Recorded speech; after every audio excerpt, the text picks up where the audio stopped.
청소년들의 마음 건강 문제를 들여다보는 연속 보도 이어갑니다.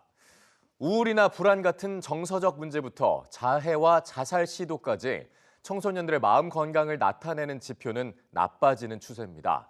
더 큰 문제는 마음속 위기 징후를 숨긴 채 방치된 청소년들은 훨씬 더 많다는 건데요.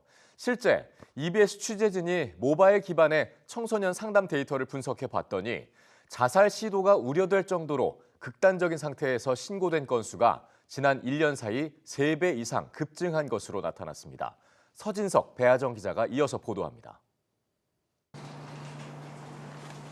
밤 11시, 청소년 모바일 상담센터에서 일하는 서우영 상담사가 출근합니다.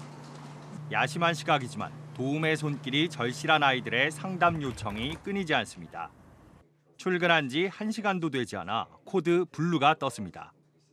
지금 처음에 들어오면서 자살, 자해 충동이 들어요. 충동이 너무 심해서 자기는 병원에 입원하고 싶다 이런 얘기를 했거든요, 상담에서.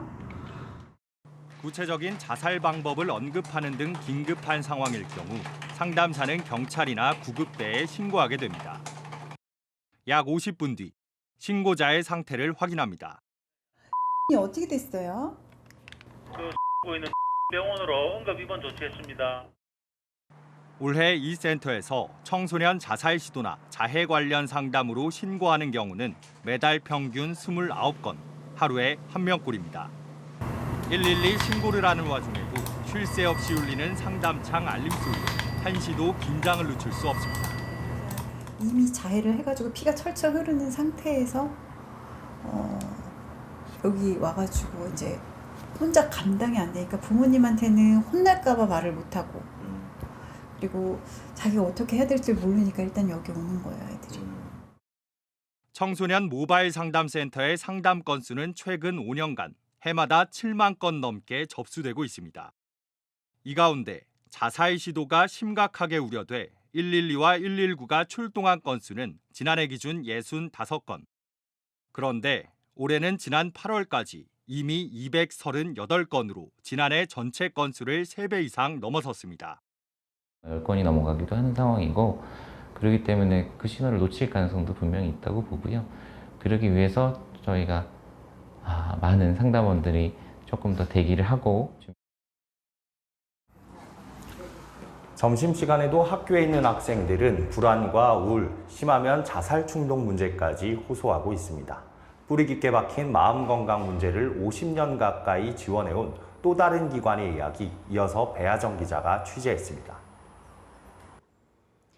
여기에 있는 이 전화기는 서울시 19개 한강교량에 설치되어 있는 생명의 전화입니다. 위기의 순간 학생들은 이 수화기를 들고 마지막 도움을 기다렸습니다. 생명의 전화에 청소년 전용 상담 채널이 개설되면서 10대 청소년들의 상담 요청이 크게 증가하고 있습니다. 지난 6월 청소년만을 위한 사이버 상담 채널을 만든 이후 4개월 만에 4,000건이 넘는 상담이 접수됐습니다. SNS를 통해서 의사소통을 하는 경향이 높기 때문에 학생들이 자주 사용하는 그런 도구를 통해서 좀 더 쉽게 접근할 수 있는 창구가 필요하겠다. 10대 학생들은 게시판에 자신의 어려움을 글로 쓰고 상담원과 채팅, 화상으로 이야기를 나누며 소통합니다. 상담하는 이유를 살펴봤더니 교우관계와 정신건강 문제를 호소하는 학생들이 가장 많았고 학업과 진로 문제가 뒤를 이었습니다. 자살과 같은 위기 문제도 524건이 접수됐습니다. 더욱 우려스러운 건 우울이나 불안 등으로 어려움을 호소하는 학생들의 연령대가 점점 낮아지고 있다는 겁니다.